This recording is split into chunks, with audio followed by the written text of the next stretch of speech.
guys, ano daw yung mas maganda, gold or insurance? Ito, pinagtalunan kasi ito sa comment section.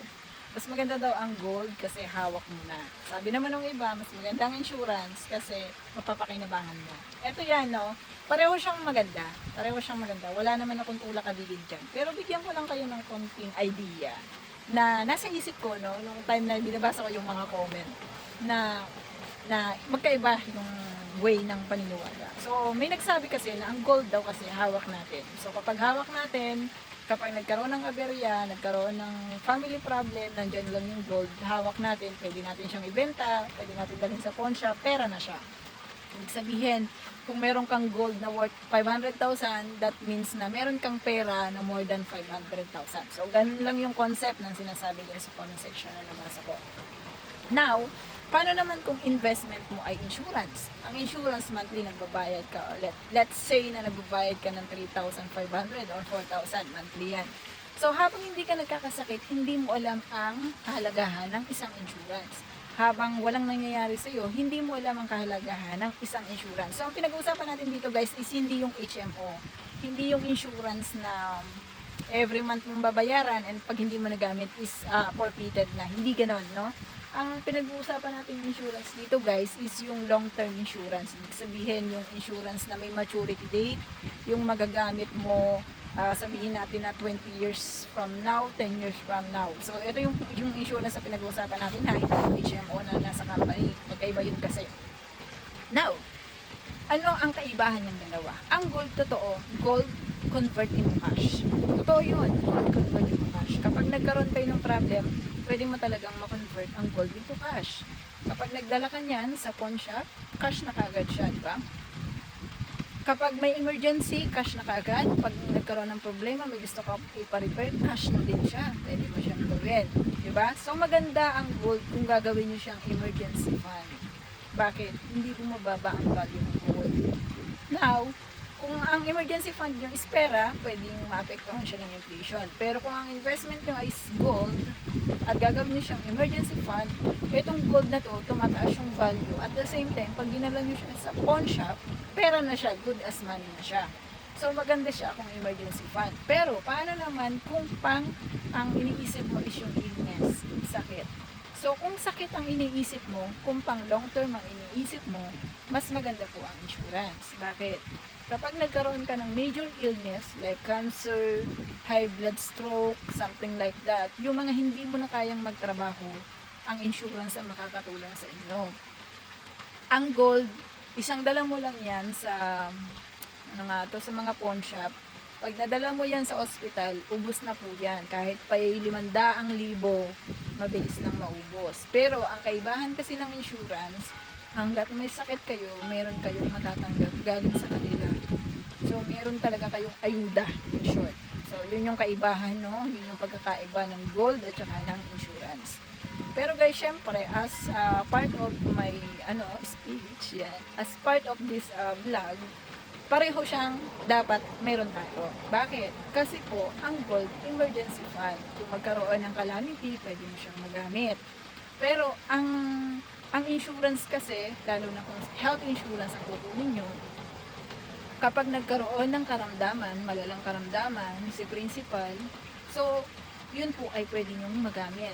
Kasi lalo na ngayon, uso na yung high blood stroke, may stroke ka, mild stroke, naka-wheelchair ka na lang, disability, nabangga sa sasakyan, something like that. So, yung mga yun is cover siya ng insurance. So, ang insurance ang magiging kakampi nyo during that time na may illness po tayo na tinatawag. Pero hanggat, sabi ko nga sa inyo, hanggat hindi nyo nararanasan na magkaroon ng sakit, na mahirapan sa pagbabayad, hindi po natin maa-appreciate ang insurance. Maa-appreciate lang natin siya kapag nagkasakit na tayo. So sa tanong, ako po ba, as personal knowledge, ako po ba ay may gold? Yes, may gold po ako. Ito po is, yung gold ko is parang emergency fund po siya. Ang tanong naman kung ako ba ay may insurance. So, meron po akong insurance, pang 2 taon ko pa lang siya. So, proud Kaiser po ako. So, ang Kaiser kasi is 7 years kung babayaran si insurance. So, yearly ang binabayaran ko sa kanya is nasa 35,700. So, something like that. Halos convert na natin into 36. Sabihin natin 36,000 ang yearly ko. Yearly yun guys, hindi yun monthly. So, kayo nila mag-divide nun. Kasi kapag monthly, 3,500 siya. Pero pag yearly kasi is 36,000. So, nakaless pa ako nun ng halos 7,000 yun. Pero 7 years to pay ko siya. Pero hindi ko siya pwedeng magamit. Pwede ko siya magamit after 1 year. Pero yung mga mild lang na parang magpapacheck up ka, something like that. Pero yung mga major na sakit, na ano, hindi pa siya mature. So, hihintayin ko pa yung ika-20 years ko. Kung ako'y 37 ngayon, so 57 ako. Kung ako'y magkaroon ng isang sakit na medyo critical, something like that, pwede ko na pong magamit ang aking insurance na yun. Pero syempre, paano naman kung during pagbabayad mo is may mangyari na sa iyong masama? Syempre, babalik po yung inyong mga inihulog. So, wala tayong magiging problema doon. So, yun po yung kaibahan. Yun yung sinasabi ko sa inyo. Pareho dapat na meron tayo, pero magkaiba siya ng goal sa buhay natin. Isang pang emergency fund natin, at isa naman na pang long term natin siya. Ang isa ay parang patago ba natin. Yung insurance kasi parang patago yan eh. Pag nagkasakit ka, saka mo lang siya pwedeng kunin. Alam nyo guys, pag nandito kayo sa ibang bansa, ang insurance monthly may binabayaran kami. Alam nyo kung magkano binabayaran namin guys? Sa pera dito is nasa 10,000 sa pera dito. So kung sa Pilipinas yun is nasa 20,000 mahigit. So halos sa ako lang kulang na siyang, I think nasa 28,000 na siya. Kung hindi ako nagkakamali kapag kinonvert ko siya into peso. So, ganun kalaki ang insurance namin. Bakit kailangan nyo ang insurance? So, dito sa amin kasi, ang kagandahan ng insurance namin, wala kaming binabayaran pag nagpa-check up tayo. Unlike kasi dun sa atin sa Pilipinas, medyo mahirap nga yung mga insurance natin. Kasi, alam mo yung may bayad ka sa insurance, pero hindi mo siya nagagamit ng buo. Meron lang siyang cover. Alam mo yun, may babayaran ka pa rin. Dito kasi sa ibang bansa, as in talagang wala. Not-unless kung sa ngipin at saka sa mata, yung ipapacheck mo. Pero kapag nag-surgery, nanganak ka, lahat-lahat po yun isagot na ng insurance namin. So, yun ang kaibahan ng may insurance ka at wala ka insurance. So, siyempre, sasabihin nyo naman, sa ibang bansa yun, dito sa atin sa Pilipinas, iba naman eh. Meron din pong nag-aalak sa atin dyan ng insurance. Hindi lang natin siya nakikita yung benefits ng insurance kasi nga hindi naman tayo nagkakasakit. Pero sa mga company, kung mapapansin nyo, meron mga HMO, di ba? Pag nagpa-check up kayo, kung alam niyo lang kung paano gamitin, kagaya ng PhilHealth natin, kung alam niyo lang kung paano gamitin, magagamit pa rin po natin yan.